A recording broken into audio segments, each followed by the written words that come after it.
Bonjour tout le monde, dans ce nouveau tutoriel dans lequel je vais vous présenter comment installer et configurer la base de données MySQL. Donc dans un premier temps, on va aller sur le site de MySQL. Le site c'est mysql.com.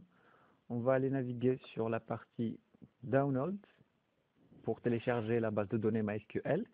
Donc la base de données MySQL est proposée sous différentes éditions. Donc il y a l'entreprise édition qui est proposée sous une licence commerciale. Donc ça permet d'avoir un certain nombre de caractéristiques avancées au niveau de développement des applications entreprises.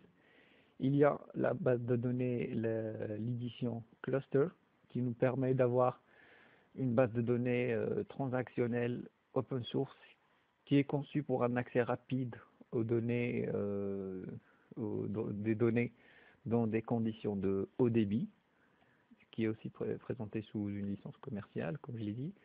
Et celle qui nous intéresse, la MySQL Community Edition, qui est proposée sous une licence GPL. Donc c'est une licence libre publique générale. C'est celle qui nous intéresse, on va cliquer dessus. Et on va aller chercher l'installation de MySQL sous Windows. MySQL Installer. Et on va chercher la MSI Installer proposée sous sa version 5.6.23.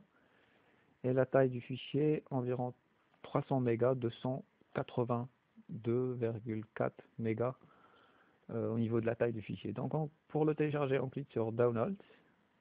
On va être redirigé vers une page dans laquelle on va nous demander de nous connecter sur notre compte MySQL ou d'en créer un pour rejoindre la communauté de MySQL du site pour recevoir notamment les nouveautés concernant le développement de la base de données. Dans mon cas, je vais juste cliquer sur No, thanks, just start downloads pour commencer le téléchargement de la base de données. Voilà, donc le téléchargement a commencé, ça va prendre quelques temps.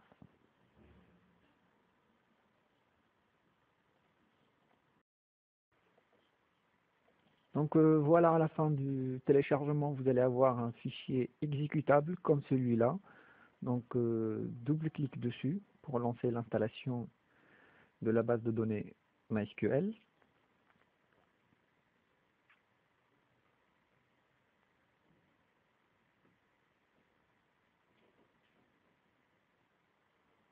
Voilà, donc Run.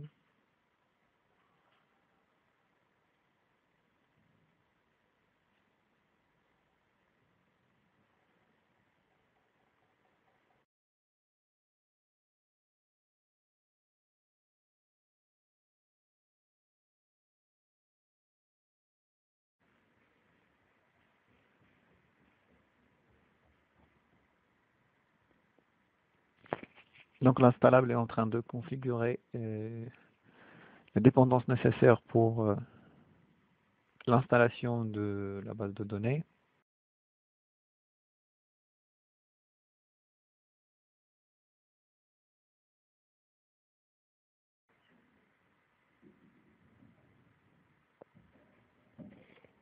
Voilà, donc dans un premier temps, on devra accepter la licence, les termes de licence pour commencer l'installation.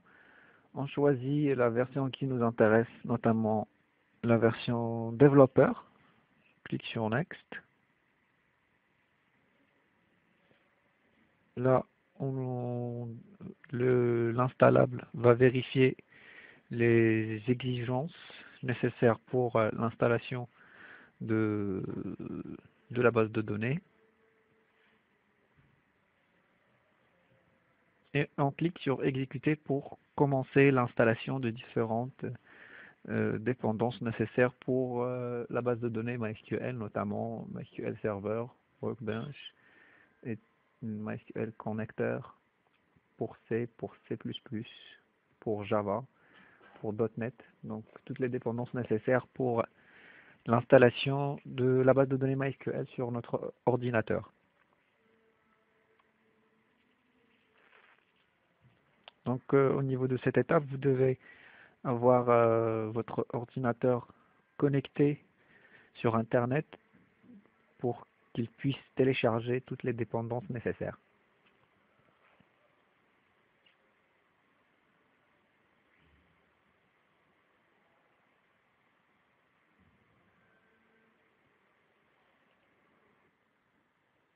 Voilà, donc l'installation de toutes les dépendances s'est complétée.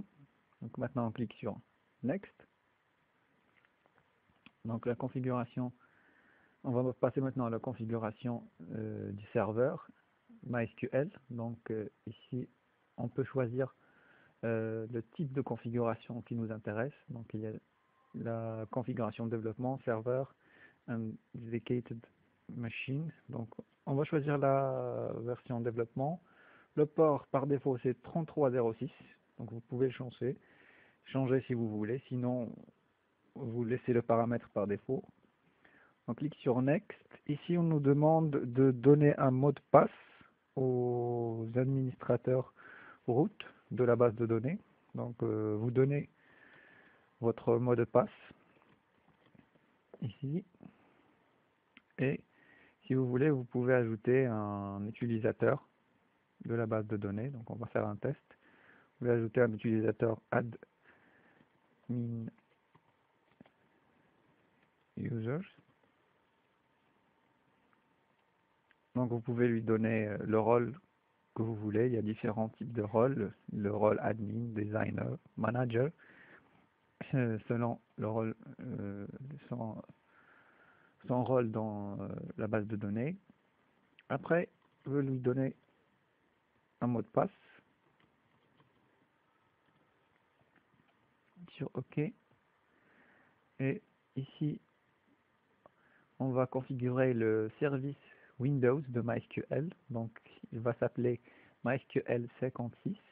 Donc, vous pouvez le changer, mais je vais de préférence essayer de garder les paramètres par défaut. Clique sur Execute pour appliquer la configuration qu'on vient d'entrer à notre serveur. Une notification Windows nous indique que le service MySQL vient d'être ajouté à vos services de Windows. Finish. Voilà.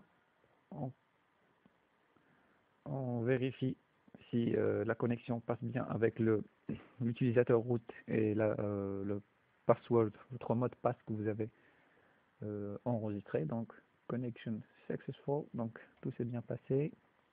Execute pour appliquer cette configuration.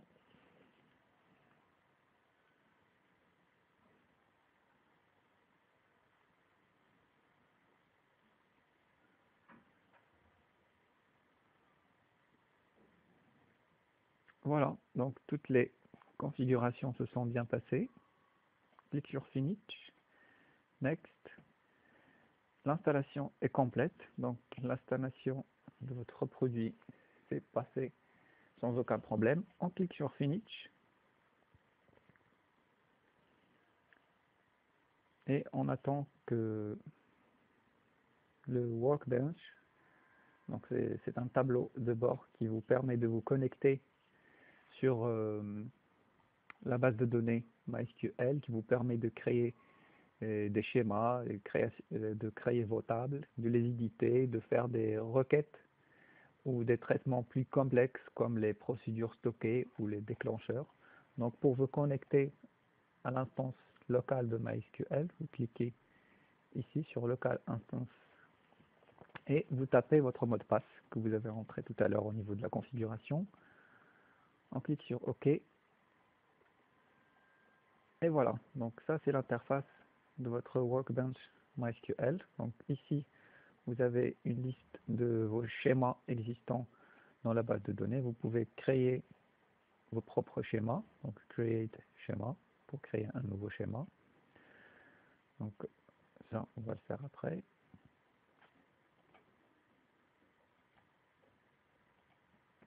Et vous pouvez bien sûr éditer vos schémas, les différentes tables, les différentes views. les différentes procédures stockées, différentes fonctions que vous avez créées au niveau de votre schéma, donc les tables. On va essayer d'afficher, d'éditer cette table. Donc voilà. Donc ici c'est la requête SQL, un simple select, et ça nous permet d'afficher les différentes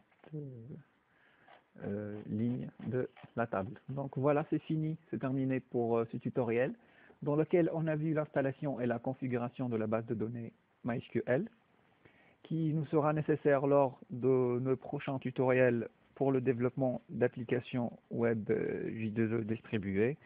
Merci et à bientôt.